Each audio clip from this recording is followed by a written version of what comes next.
অবৈধ বলতে পারেন যে কোনো সময় এই এই পাওয়ার কি তার আছে? সংবিধান মোতাবেক এখতিয়ার আছে, কারণ হচ্ছে তিনি রাষ্ট্রপতির প্রধান উপদেষ্টা।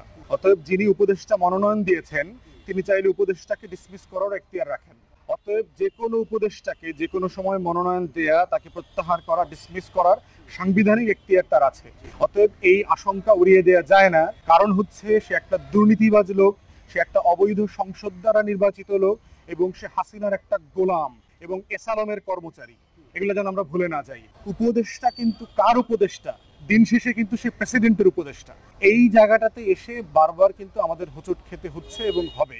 81 সালে শহীদ প্রেসিডেন্ট জিয়াউর রহমানের খুনের পরেও তখনকার প্রধান বিচারপতি দায়িত্ব নিয়েছেন। 90-91-তে আমরা দেখেছি এরশাদের পতনের পরে তখনকার চিফ জাস্টিস যে ছিলেন শাহাবুদ্দিন আহমদ একই প্রসেসে চিফ জাস্টিস থেকে অস্থায়ী রাষ্ট্রপতির দায়িত্ব পালন করেছেন এবং সকল দায়িত্ব পালন করার মধ্য দিয়ে নির্বাচন করে উনি কাজ হ্যান্ডওভার করেছেন। দেখেন যে হাসিনা পালিয়ে যাওয়ার পরে এবং সংসদ বিলুপ্ত হয়ে যাওয়ার পরে টেকনিক্যালি বাংলাদেশের সব দায়িত্ব কিন্তু এখন প্রেসিডেন্ট পালন করতেছে অথবা তার নামে পালিত হচ্ছে। কারণ যেহেতু বাংলাদেশের সংবিধান মোতাবেক সকল ট্রান্সফার, প্রমোশন যা কিছু আছে সেটা হচ্ছে প্রেসিডেন্টের নামে করতে হয়।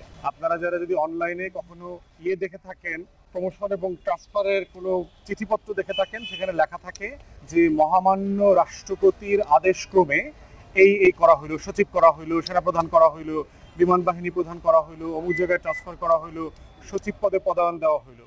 এবং টেকনিক্যালি হচ্ছে বাংলাদেশের আর্ম ফোর্সেসের অফিসিয়াল কমান্ডার ইন চিফ প্রধান হচ্ছে বাংলাদেশের রাষ্ট্রপতি। তো এই জন্য আমরা শুরু থেকেই বলেছি 5 তারিখের পর থেকে যে বাংলাদেশে যে নতুন পরিবর্তনটা হয়েছে, এই পরিবর্তনকে দীর্ঘমেয়াদী করতে হইলে, এই পরিবর্তনকে বাস্তববাদী রূপান্তরের দিকে নিতে চাইলে শুধুমাত্র এই সরকারের গঠন প্রক্রিয়াতে হাত দিলে হবে না, শুধুমাত্র তত্ত্বাবধায়ক সরকারের উপদেষ্টা কারা হচ্ছে সেটা দেখলে চলবে না, বরং যার নামে এই পরিবর্তনগুলো পালিত হবে তাকে পরিবর্তন করতে হবে।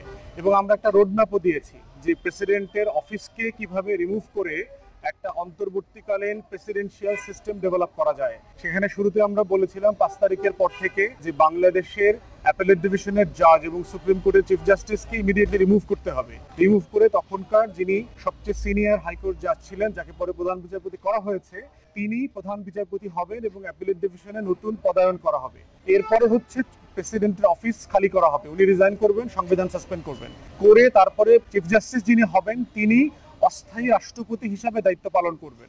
এই প্রসেসটা কোথায় আছে? এই প্রসেসটা সংবিধানে নাই। তাহলে আমরা কিসের ভিত্তিতে এই প্রসেসের কথা বলেছি? এই প্রসেসের কথা বলেছি হচ্ছে 75-এ পট পরিবর্তনের পরে শেখ মুজিব সপরিবারে খুন হওয়ার পরেও একই কাজ করা হয়েছে, তখন চিফ জাস্টিস দায়িত্ব নিয়েছেন। কিন্তু আমরা দেখলাম যে এই কাজটা করা হচ্ছে না। না করার কারণে যে ভয়ঙ্কর জিনিস কিছু ঘটে গেছে সেটা আপনারা দেখেছেন যে মিলিটারিতে কু কাউন্টার কু চলছে, বিভিন্ন ডিভিশনের ভিতরে অস্থিরতা আমরা দেখতে পাচ্ছি। গোপালগঞ্জে দেখেছেন, ঢাকায় দেখেছি, আমরা দেখেছি প্রধান বিচারপতিকে দিয়ে সকল বিচারপতিকে একসাথে করে একটা জুডিশিয়াল কু করবার চেষ্টা করা হয়েছিল।